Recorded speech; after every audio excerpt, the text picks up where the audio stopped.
Hi guys, so Michael Gove is a slippery individual, and I think this is extremely concerning because he could become Prime Minister one day after Boris Johnson. Now, what I mean by that is he's the type of person who would say to you, don't worry, I'm there for you. For example, if you want to move house, I'm ready to help you. A few days later, he would deny the fact that he actually said anything like that, and he would undermine, he would gaslight you by saying, you know, nobody really thinks that. Nobody thinks other people help each other to move house. We have moving companies for that. I think you're gravely mistaken. This is his modus operandi. This is how he operates. Let's see how he does a similar thing with Brexit. Now, he had talked about how, well, it wouldn't really be necessary to have checks between Great Britain and Northern Ireland. There's no need for the EU to have an office in Belfast to carry out checks on their side. This isn't going to be necessary. After, as it has come to pass and it's actually necessary to do that, he will backtrack and say this was always the case. So here's an example of this. Well, the man overseeing our future relationship with the EU, the Chancellor of the Duchy of Lancaster, Cabinet Office Minister Michael Gove, joins us in the studio. Good to see you this morning, Mr. Good morning, Neil. Morning. We should say this is a moment of significance, isn't it? An agreement in principle on that rather thorny issue of the Irish border. Yes, absolutely. Throughout this year, there have been intense talks between ourselves and the European Commission in order to make sure that we can resolve the issues on what's called the Northern Ireland Protocol. And of course, people wanted to make sure, first of all, that there was no border infrastructure on Northern Ireland border, but also that Northern Ireland can be a secure part of the United Kingdom. We've agreed that. As a result, some of the measures that we were putting forward, which some in Europe had criticised, we can now no longer need to introduce those, and that means that there is a smoother glide path towards a possible deal. It could be viewed as a... These are two separate issues. The trade deal and the Northern Ireland Protocol. The Northern Ireland Protocol is part of the withdrawal agreement. It's nothing to do with the trade deal. The UK were talking about how, well, if we have a trade deal, then we don't need to implement these measures. Yes, but the trade deal and the withdrawal agreement are two completely different issues. Concession being made on the British part, given the threat that we had made to break international law. So what have we gained from making this concession? Well, unless we'd secured agreement on the Northern Ireland Protocol, then we faced a situation where goods going to Northern Ireland would have faced tariffs. And the price of everything from a pint of milk to a Nissan Qashqai would have been greater for citizens in Northern Ireland. No, Michael, no. You're telling lies now. It wasn't everything. It was certain things. And that will still be the case. It's also the case that we might have faced restrictions on some of the food that would have been found on supermarket shelves. It would also have been the case that there might have been barriers that people would have tried to erect between Northern Ireland businesses and Great Britain. None of those threats now exist, and as a result of the determined way in which the Prime Minister has negotiated, we're in a stronger position to be able to say to the people of Northern Ireland that they are secure in the United Kingdom, but also, of course, all of the gains of the peace process over the last 22 years are secured as well. How does he sit there and say that? What they were doing was they were willing to throw Northern Ireland under a bus, to throw the peace process under a bus, in order for Boris Johnson to gain some concessions from the EU in the trade negotiations. So when it came down to the peace process, Michael Gove was willing to throw the peace process under a bus in order to gain some concessions regarding fishing or regarding tariffs for the UK, which we don't even know will actually happen or not, because there isn't a trade deal yet. Now, of course, this was all a ploy. I never truly believed that they would break international law, that they would actually go ahead and throw Northern Ireland under a bus, because it would have turned the UK into a pariah state. It was a threat. And we don't even know whether the threat actually worked, because the trade negotiations haven't concluded yet. It does, though, very much look like a border down the Irish Sea. There will be checks, minimal checks perhaps, but there will be checks between Great Britain and Northern Ireland. And wasn't it Boris Johnson who said that, you know, over my dead body, there would be a border in the Irish Sea?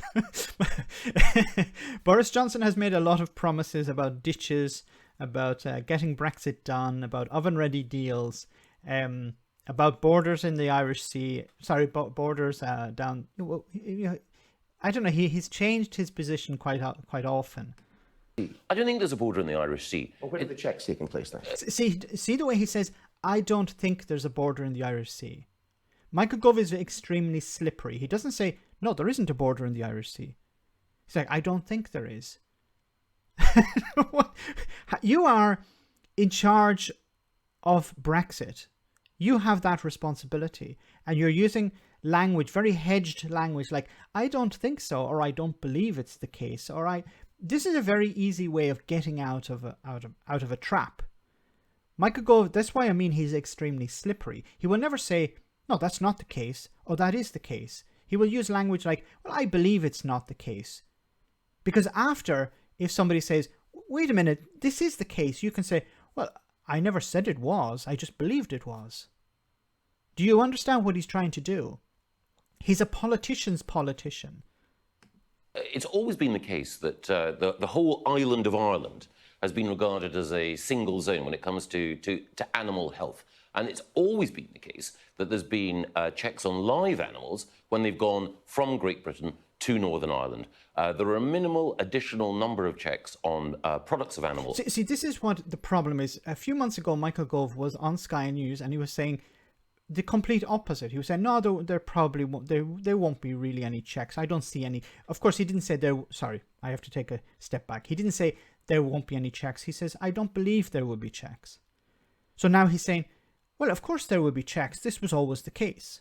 It's a bit like, you know, our friend who promises to help you move house comes back after and says, no, I never promised to do it. I said, I may do it, but of course we don't do that.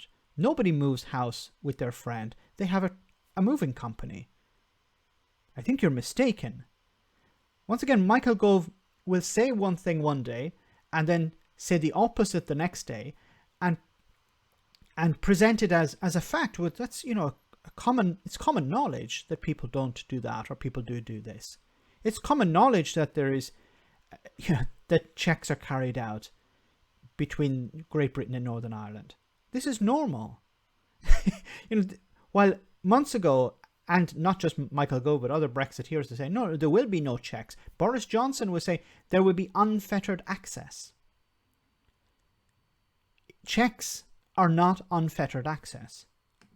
Origin, and we put this forward during the talks last year as a way of breaking the deadlock and making sure that we could avoid any sort of border infrastructure on the island of Ireland as well. But okay, but there is infrastructure. In Larne, for example, there is increased infrastructure now because it needs to be there. It's part of the Northern Ireland Protocol. The impact for businesses and for citizens in Northern Ireland will be minimal. Citizens are going to be able to enjoy all the products that they currently enjoy and the security of knowing that their position within the United Kingdom is absolutely stable. See, once again, he's telling you one thing, but he's not telling you everything. He said they'll be able to access the products that they always had. Of course, that's not the problem. It's about tariffs. There aren't products being blocked. Products will move into Northern Ireland. The problem is products that will move out of Northern Ireland into the Republic of Ireland. They will have to be checked. Now, there is a list, and they're working on the list. But Michael Gove he's basically saying that everything will be okay. There's nothing to worry about. I don't believe there'll be any problems. But that's not the case. The checks may well be minimal, and we will discover this as we move forward, but they remain checks, and they remain border checks.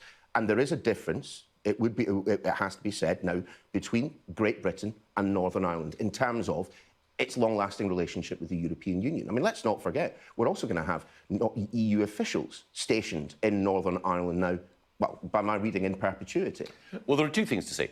The first thing is that Northern Ireland's position is different from the rest of the United Kingdom. And one, Michael Gove months ago was saying, no, Northern Ireland's position is not different from the rest of the UK. Northern Ireland is a fundamental part of the UK. The situation will not change. Or maybe he said, I don't remember exactly, maybe he said, I don't believe the situation will change. The message that Boris Johnson's government was saying to Unionists in Northern Ireland was, nothing will change. And Boris Johnson said, I prefer to it. No living prime minister would agree to making changes, and he's made changes. But once again, you have the DUP, who supported Brexit and are continuing to support the government, not voting all the time with the government, but they are fully on board with all of this. And I think the DUP have decided, well, you know, we hate the EU more than we hate Brexit, but they know that Brexit is going to be damaging to Northern Ireland. in particular way, which is that it has a land border with the European Union. And as a result of that, there are certain specific additional measures that we need to put in place. And also, it has been the case that Northern Ireland's position, ever since the signing of the Belfast Agreement, has been unique in the United Kingdom. But it's firmly part of the UK, and being firmly part of the UK means nothing. What he's trying to do is he's saying, and before, of course, him and other Brexiteers are saying, no, the situation will not change one iota. Now they're saying, of course it's going to change because Northern Ireland is in a unique position. You see how he's been so slimy. And it's not just Michael Gove, but Michael Gove is probably the best of them. the principle of consent underlies this. As for EU officials, it's always the case when you have trade arrangements that people from another country with whom you've got a trading relationship can come, can inspect, and can make sure that your facilities meet their standards. This was a red line. This was a red line of Michael Gove that, no, of course, EU officials will not be in Northern Ireland. This is one of our red lines. They promised Unionists in Northern Ireland there will be no EU officials. They said the EU will not be able to open an office in Belfast. And now they are opening an office in Belfast. EU officials will be in Northern Ireland to check if the rules are being followed. Now, I uploaded a video before where I made a mistake where I thought it was actually they're not actually going to open an office, but in reality the red line was actually crossed, and the UK have agreed to allow the EU to open an office. And vice versa. Why then is it that Unionists in Northern Ireland, who are arguably best placed to decide whether or not there is a border down the Irish Sea, are less than sanguine about a long-term EU presence in Northern Ireland, and indeed about the potential of there being different regulatory regimes there and here? Well, I think when we started this whole process, we wanted to make sure that we respected the position of both traditions in Northern Ireland.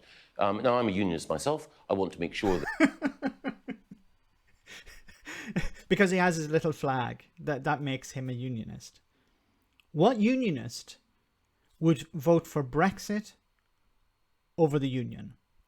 What unionist would continue to push Scotland away by treating the Scottish people like crap, by treating the people of Northern Ireland like crap, by prioritising Brexit over peace, by willing to throw Northern Ireland under a bus in order to gain some concessions regarding fishing or something like that, which represents about the same size as the lawnmower industry in the UK. Can you imagine let's imagine it wasn't fishing, it was the lawnmower industry. And Brexiteers were saying, look, when it comes to, I know this sounds ridiculous, but this is basically what has been happening with fishing. We're willing to throw Northern Ireland under a bus. When it comes to lawnmowers or Northern Ireland, we're going to vote for lawnmowers. I know it sounds ridiculous, but the lawnmower industry is about the same size as the fishing industry in the UK. And Brexiteers, like Michael Gove, were willing to throw Northern Ireland under a bus in order to break international law in order to defend the lawnmower industry. that Northern Ireland stays part of the United Kingdom, and I'll argue for the benefits of that. But it's also the case that over time we've acknowledged that there are some specific provisions that exist in Northern Ireland that take account of the fact that it has a border with the Republic and with the European Union. But if we were to draw a Venn diagram of the UK and the European Union, Northern Ireland would in essence be the bit where the two intersect right now. You said to my colleague Sam Coates yesterday, look, this provides Northern Ireland with the best of both worlds. He asked the same question that I'm going to ask right now. Why not the best of both worlds for Scotland, England, Wales? If it's good enough for Northern Ireland, why not? And that's a valid point. Why didn't you remain part of the customs union? There was an option to remain part of the customs union. Brexiteers back in 2016 were saying, of course we're going to be part of the customs union. It would be ridiculous to imagine the UK would not be part of the customs union. We'll no longer be a member, but we'll be part of the customs union. Even Nigel Farage, Mr. Brexit himself, was promoting the idea, yes, we'll be part of the customs union, but we won't need to be a member. We won't need to pay in. We'll have our cake and we'll eat it. The rest of us? Well, as you point out, there are some people in Northern Ireland who are critical of some aspects of what we've achieved and feel that there are downsides to this. It is a balanced package overall. It provides businesses in Northern Ireland with access to the single market because, again, there's no border infrastructure on the island of Ireland. As you pointed out, there are some additional administrative checks on some goods going from Britain to Northern Ireland, not the other way around. And that balanced package means that businesses in Northern Ireland have access both to the rest of the UK and to the EU, but ultimately... Which they already did. That was part of the withdrawal agreement. You didn't gain anything here. You just reinforced the withdrawal agreement. Now, Brexiteers are not very happy with this. So hardline Brexiteers are not happy about this. They believe it has been a sellout, that it's going to facilitate greater cooperation between Northern Ireland and the EU, which will eventually, because what's going to happen is you're going to have Northern Ireland more aligned with the EU. Of course, if it's more aligned with the EU, it's more aligned with the Republic of Ireland. And these measures are going to be voted on again I think in 4 years' time. And then it will be extended for another 8 years if possible, if they decide. So is Northern Ireland going to suddenly vote, no, we want to scrap all of this? You know, the measures that businesses have put in place to be more aligned with the EU, how businesses have developed, other measures regarding checks and customs. These things are being put in place at the moment in order to align itself with the European Union. Will Northern Ireland suddenly vote to break all that and try to renegotiate something different? I don't think so. So you're going to see much greater cooperation between Northern Ireland and the EU. And of course, this will eventually lead to a united Ireland. And the people who have been instrumental in this have been Boris Johnson and Michael Gove. I've said since the beginning, they don't care about the union. They care more about Brexit. Brexit has always been the driving force. Northern Ireland's position is unique. Its history, its geography, its politics mean that it's in a different position to the rest of the United Kingdom, even as it remains solidly part of one country. Now, finally, I just want to say about this is actually quite encouraging, because Boris Johnson, I believed, was a wrecker. Now, he's a wrecker when it comes to the union, but it shows that he's not completely under the thumb of the Brexiteers.